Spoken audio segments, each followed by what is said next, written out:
അതിനേക്കാളൊക്കെ അപ്പുറം സാർ ഉറപ്പായിട്ടും അറിയേണ്ട വലിയൊരു വിഷയമുണ്ട്.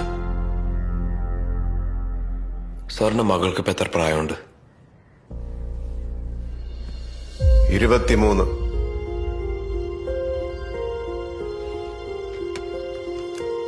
ആ പ്രായത്തിലൊരു കുട്ടിയാ.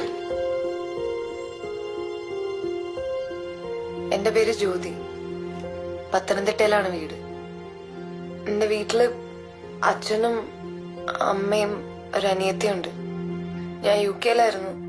2 വർഷം മുന്നേ വരെ PSC എഴുതിയിരുന്നു. റാങ്ക് ലിസ്റ്റിൽ പേരൊക്കെ ഉണ്ടായി. അന്ന് എന്റെ വീട്ടില് ഭയങ്കര സന്തോഷമായിരുന്നു. എന്റെ അച്ഛനും അമ്മയൊന്ന് ഉള്ളറിഞ്ഞ് ചിരിക്കുന്ന ഞാൻ അന്ന് ആദ്യമായിട്ടാ കാണുന്നത്. അച്ഛന് ഭയങ്കര വലിയ സ്വപ്നമായിരുന്നു എനിക്ക് ഗവൺമെന്റ് ജോലി കിട്ടണത്. അച്ഛനന്ന് ലഡ്ഡു ഒക്കെ മേടിച്ചോണ്ട് വന്ന് വീട്ടിലെ നെയ്ബേഴ്സൊക്കെ വന്ന് എല്ലാവർക്കും ഒരുപാട് പ്രതീക്ഷയായിരുന്നു. പിന്നീട് ജോലിയുടെ കാര്യം ചെന്ന് അന്വേഷിച്ചപ്പോ അവര് പറഞ്ഞു ആ പോസ്റ്റിന് വേക്കൻസി ഇല്ല. എന്താന്ന് വെച്ചപ്പോ അവര് കൃത്യമായിട്ട് ഒരു ഉത്തരം തന്നില്ല.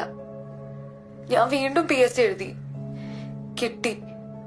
പക്ഷെ ജോലിയുടെ കാര്യം പഴയ പോലെ തന്നെ. അങ്ങനെ ഞാൻ ഗവൺമെന്റ് ജോലി എന്നുള്ള സ്വപ്നം ഉപേക്ഷിച്ചു. പിന്നീട് അമ്മാവൻ പറഞ്ഞിട്ടാണ് ഞാൻ പുറത്തു പോകുന്നതിനെ പറ്റി ആലോചിച്ച് തന്നെ തുടങ്ങിയത്.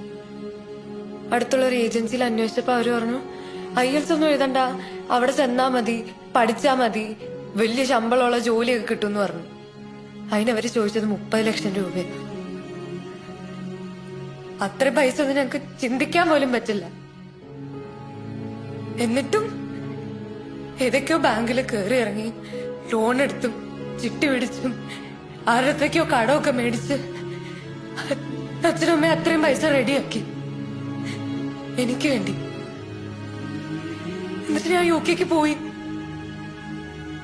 കുറെ പ്രതീക്ഷകളുമായിട്ട്.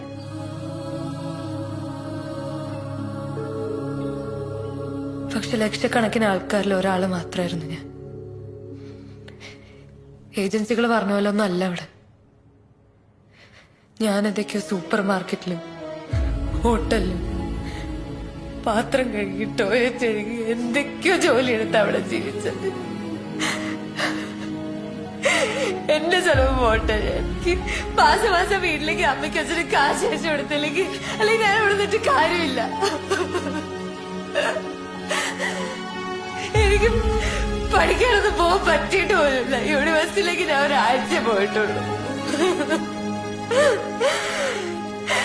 എന്റെ മാനസികാവസ്ഥയും ശാരീരികാവസ്ഥയും ഒന്നും അതുകൊണ്ട് എനിക്ക് പഠിക്കാനൊന്നും പറ്റിയിട്ട് പോലുമില്ല.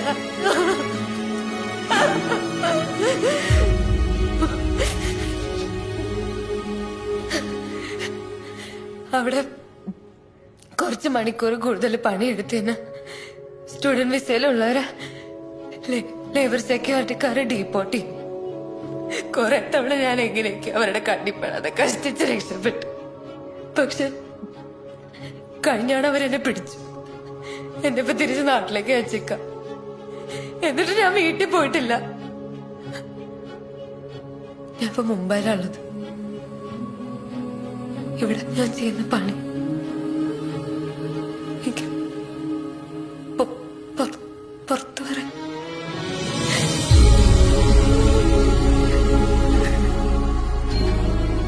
ഞാൻ നിർത്തുക.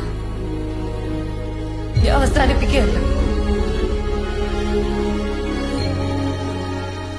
ഞാൻ ആരെയും കുറ്റപ്പെടുത്താൻ വേണ്ടിയിട്ടല്ല ഈ വീഡിയോ ചെയ്യുന്നത്. പക്ഷെ കുറെ സ്വപ്നമൊക്കെ കണ്ട് ഇവിടുന്ന് പുറത്തേക്ക് പോകാൻ പോകുന്ന ആൾക്കാരില്ലേ, അവരോട് എനിക്ക് ഒരു കാര്യം പറയാനുള്ളൂ. പണ്ട് ഇവിടുന്ന് പോയി രക്ഷപ്പെട്ട കുറെ ആൾക്കാരുണ്ടാവും. പക്ഷെ ഇപ്പൊ അവിടെ ഏറ്റവും കൂടുതലുള്ള എന്നെ പോലത്തെ ആൾക്കാരാണ്. എന്റെ നാട്ടിൽ എനിക്കൊരു ജോലി ചെയ്യാൻ പറ്റില്ല. എന്റെ അച്ഛൻ, എന്റെ അമ്മ,